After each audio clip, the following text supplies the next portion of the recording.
আসসালামু আলাইকুম। অঙ্কবিদ্যা YouTube channel হতে আপনাদের জানাই স্বাগতম। আজ এক্সাম্পল 4 এর 4 নম্বর অঙ্ক সমাধান নিয়ে আলোচনা করব।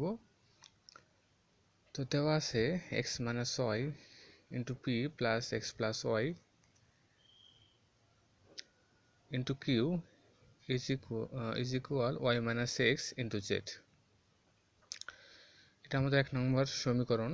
এখন আমরা কি করব, 1 নং এর ল্যাগ্রাঞ্জের সহায়ক সমীকরণ বের করব, কেননা এটা একটা ল্যাগ্রাঞ্জের সমীকরণ। তাহলে এটা সহায়ক সমীকরণটা আমাদের বের করে নিতে হবে, যেখানে ক্যাপিটাল পি হবে x minus Y, capital Q হবে x প্লাস ওয়াই এবং আর হবে y মাইনাস এক্স ইন্টু হলো জেড।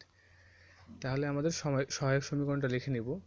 1 নং এর ল্যাগ্রাঞ্জের সহায়ক সমীকরণ dx বাই পি মানে হলো x minus Y, dy by Q হলো x প্লাস ওয়াই এবং আর হলো y minus X into Z.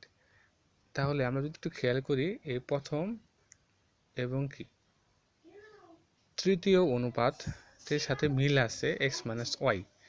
তাহলে আমরা কি করব, এই প্রথম এবং তৃতীয় অনুপাতটা নিব। তাহলে dx by x minus Y is equal dz y minus X into Z. এখান থেকে আমরা যদি মাইনাস কমন নিই, অর্থাৎ দ্বিতীয় অনুপাতে মাইনাস কমন নিলে x মাইনাস ওয়াই আসে, তাহলে উভয় পাশ থেকে বা হর থেকে আমরা x মাইনাস ওয়াইটা বাদ দিতে পারি। তাহলে এখানে থাকে dx বাই 1 আর এই পাশে থাকে হলো মাইনাস dz বাই জেড। এখন এটা আমরা অর্থাৎ dz বাই জেড এটা আমরা যদি এক পাশে আনি তাহলে প্লাস হয়ে যাবে, এবার সেটা হবে 0। এখন আমরা কি করব, সমাকলন করব। dx এর সমাকলন হলো x, অর্থাৎ সমাকলন যেমন d কাটাকাটি যায় x হয়, আর dz বাই জেড এটা হলো লন জেড। এটা আমরা এভাবে জানি যে হরটাকে যদি আমরা ডিফারেন্সিয়েশন করে উপরটায় পাই অর্থাৎ লব পাই, তাহলে এটার ইন্টিগ্রাল হলো লন জেড। আর এপাশে একটা কনস্ট্যান্ট বা সমাকলন ধ্রুবক সি, যেহেতু আমাদের লন এসেছে তাহলে আমরা এটাকে কি ধরবো, লন সি ধরবো। এখন এই এক্সটাকে আমরা কীভাবে লিখতে পারি, ln E to the power X. কেন লিখলাম, যেহেতু আমাদের এখানেও লন এখানেও লন, তাহলে এখানেও আমরা কি করব, লন আনবো।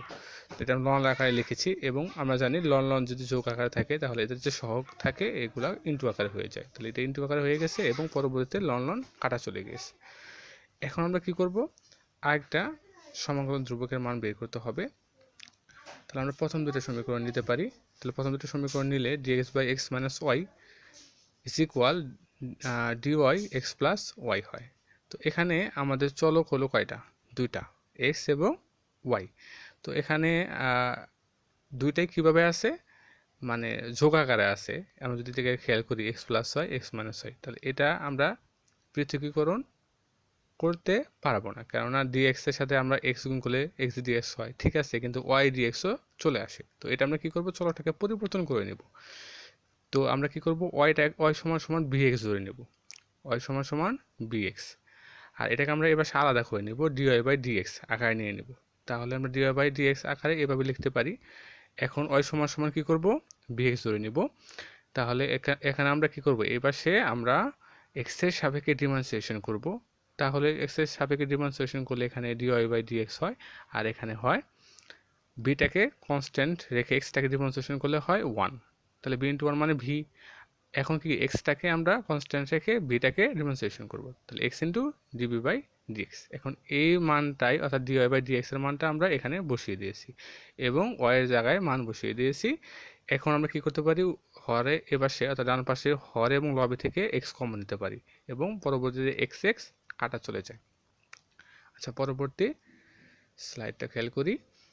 এখন আমরা কি করব, এই ভিটা এ পাশ থেকে অর্থাৎ বাম পাশ থেকে আমরা ডান পাশে নিয়ে নিছি, তাহলে এটা মাইনাস আকারে হয়ে গেছে এবং আমরা পরবর্তী এখানে কি লসাগু করে দিয়েছি। লসাগু করার পরে আমাদের এখানে থাকে বি স্কোয়ার প্লাস 1 আর নিচে থাকে 1 মাইনাস বি। এখন আমরা কি করব, এই যে এক্সগুলো এক পাশে রাখবো এবং ভিগুলা এক পাশে রাখবো। তো আমরা আলাদা করে নিয়েছি এভাবে। এখন আমরা কি করছি, এখানে 2 দ্বারা গুণ করে দিয়েছি। কেন গুণ করে দিয়েছি, দেখুন এখানে যদি বি স্কোয়ার প্লাস 1 এটাকে যদি আমরা ডিফারেন্সিয়েশন করি তাহলে 2b আসে। এখানে আমাদের তো 2b নেই, আমাদের আছে শুধু ভি, সেই জন্য আমরা কি করে দিয়েছি, 2 দ্বারা গুণ করে দিয়েছি এবং এইগুলা গুণ করার পরে এই যে মাইনাসটাতে থাকে, এখানে মাইনাসটা এবার সারলে প্লাস হয়ে যায়।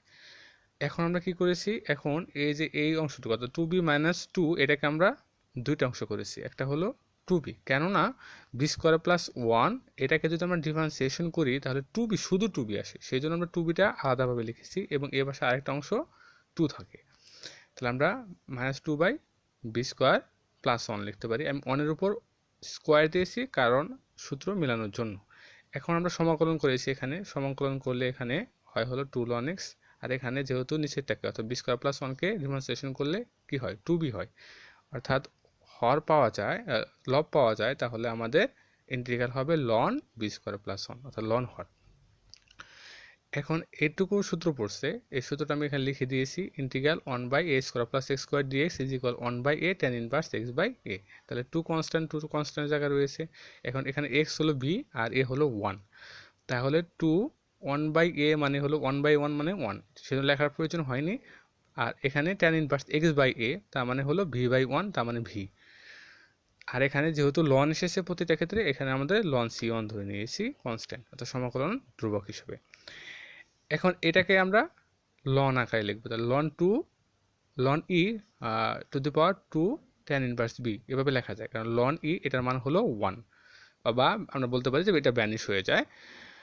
তাহলে থাকে হতো 2 tan ইনভার্স, অর্থাৎ আগের লাইনটাই আমরা চলে যেতে পারি। এখন আমরা কি করব, যেহেতু ইনটু আকারে থাকলে কি হয়ে যায়, যোগ আকারে থাকলে সবগুলো ইনটু আকারে হয়ে যায় এবং বিয়োগ আকারে থাকলে সেটা ভাগ আকারে হয়ে যায়।